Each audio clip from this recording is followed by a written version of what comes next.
네, 안녕하세요. 반갑습니다. 남경필 목사입니다. 지난번 영상에서 다음 영상에는 조금 정상적인 상태로 나타나겠다고 말씀을 드렸는데, 정상적인 상태라고 해도 원본 자체가 크게 바뀌진 않는 것 같아요. 그죠? 잘 지내셨습니까?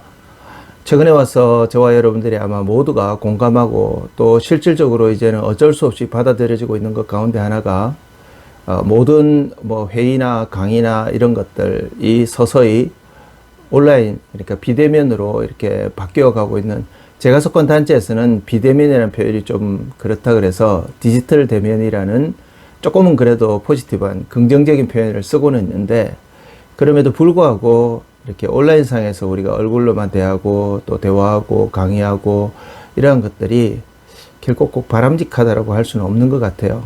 시대적인 상황이라서 우리가 교회가 어떤 면에서 보면 이런 것들을 좀 더 선도적으로 우리가 이끌어 가야 되는 관점에서 분명히 시도해야 되고 준비해야 되는 건 분명한데, 그렇기 때문에 한 번을 모이더라도 우리가 오프라인에서 모여서 함께 얼굴을 대면하고 서로 교제하고 또 서로 기도하고 격려하고 하는 것이 무엇보다 중요하다고 생각하고, 그래서 이 BL 아카데미 모임도 속히 좀 이루어졌으면 하는 그런 간절한 바람을 가지고 있습니다.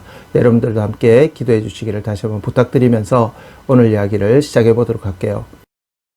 지난 시간에는 제가 읽었던 한 블로그의 글을 통해서 우리의 일상 속에 있는 말씀의 원리를 함께 생각해 보았는데, 오늘은 지난 주간 제가 읽었던 뉴스 기사 하나를 가지고 여러분들과 말씀에 관한 이야기를 좀 나누어 보려고 합니다. 사실 요즘 뉴스 읽으실 게 없잖아요. 그죠? 그럼에도 불구하고 매일 한 3번 정도는 포털사이트 뉴스들을 제가 검색을 하는데, 그렇게 검색을 하다가 제 눈에 탁 띈 뉴스 하나가 있었어요. 코로나 사태에 관한 것도 아니고, 말하기 싫은 정치판에 관한 이야기도 아니고, 안타까운 여러 가지 사회적 현상에 대한 이야기도 아니었어요. 그 뉴스가 뭐였었냐 하니까, 태양을 가장 가까운 거리에서 찍은 사진이 발표가 된 것이었습니다. 유럽 항공우주국, 저와 여러분들은 주로 우리는 미 항공우주국만 알고 계시죠. 그죠? 나사.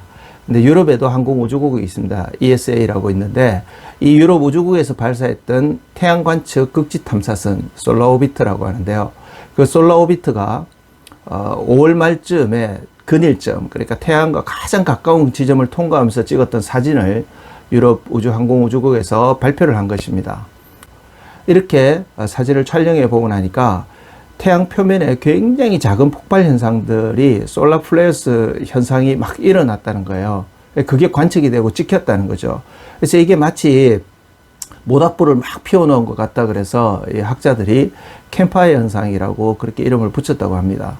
이 폭발 현상이 태양이 실제로 표면보다도, 태양의 그 바로 직표면보다도 그 위에 있는 외부 대기 온도가 훨씬 높을 거라고 지금까지 주장을 해왔거든요. 미국 천체물리학자인 유진 파커 같은 사람이 대표적인 학자인데, 태양 표면 온도가 5,500도 정도 된다고 추정하는데, 그 위에 있는 외부 대기 온도가 100만 도를 훨씬 넘는데요. 나름대로 관측한 장비가 또 있겠죠. 그죠? 이것도.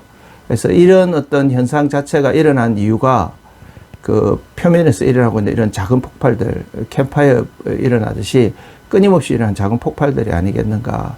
그래서 이렇게 찍힌 태양의 그 화소 한 점, 그 화면의 화소 하나가 한 400km 정도 된다고 그래요. 그리고 모닥불 크기, 찍힌 모닥불 크기 하나가 제일 작은 게 화소 2개 정도 된다 그러니까 한 800km 정도 되는 거죠. 어떻게 보면 여러분 그냥 대충, 이게 정확한지는 모르겠지만 대충 생각해 봐도 서울, 부산이 400km 조금 넘으니까 남한 땅 2배 정도 되는 게 태양에서는 그저 아주 작은 이 표면 폭발 한 점이라고 이야기할 수 있다는 것이죠. 근데 이런 과학적인 이야기를 드리는 건 아니고요.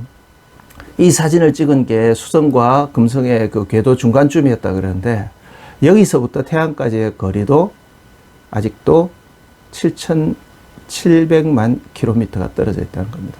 태양과 지구 사이의 거리를 약 한 1억 4,900만 킬로미터 정도로 보통 학자들이 추정하는데, 그 중간쯤 되는 7,700만 킬로 정도까지 가서 찍은 게 태양을 가장 가까이 근접해서 찍었다는 거죠. 전 이 이야기를 들으면서 약간은 피식 웃음이 났습니다. 이렇게까지 과학이 발달하고 최첨단 기술을 동원해서 태양의 사진을 찍을 수 있는데, 그것도 7,700만 킬로미터나 떨어진 곳에서밖에 찍지 못한다.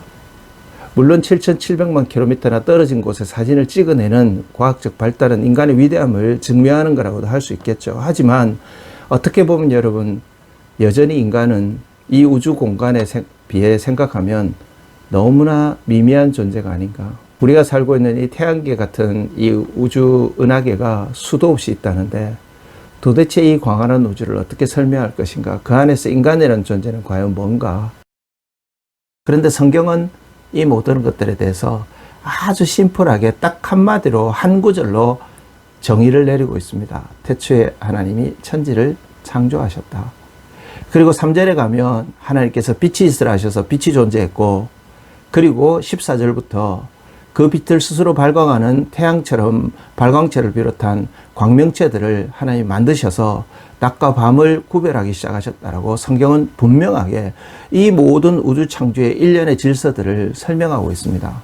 지금은 실현 불가하지만 하나님은 선포하고 계시고, 또 선포만 하고 계시는 것이 아니라 지금까지도 이 모든 것들을 우리 한 사람 살아가게 하시려고, 우리 인생들 살아가게 하시려고 여전히 처음 만들어졌을 때와 동일하게 유지하고 계시는 것입니다. 그래서 욥기 38장에 가면 하나님이 욥에게 그렇게 말씀하시죠.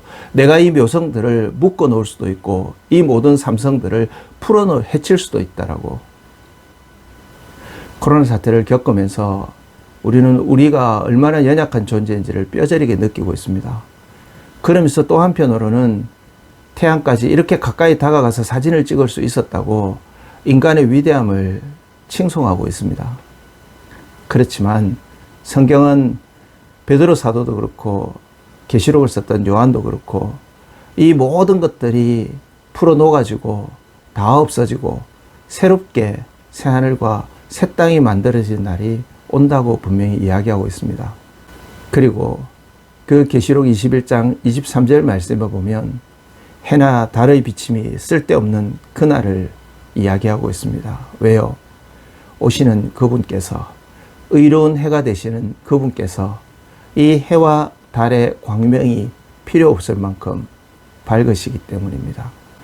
힘들게 사진 찍으러 우주 공간을 77,000km 태양 가까이 혹시 타지 않을까 걱정하며 갈 필요도 없는, 그 태양보다도 그 태양의 빛이 무색할 정도로 우리에게 의의 빛을 비추어 주실 그분이 계시는 그곳, 그곳이 있고 그곳을 갈 수 있다고 믿기 때문에 지금 저와 여러분들이 이 시대를 이겨가고 있는 것입니다.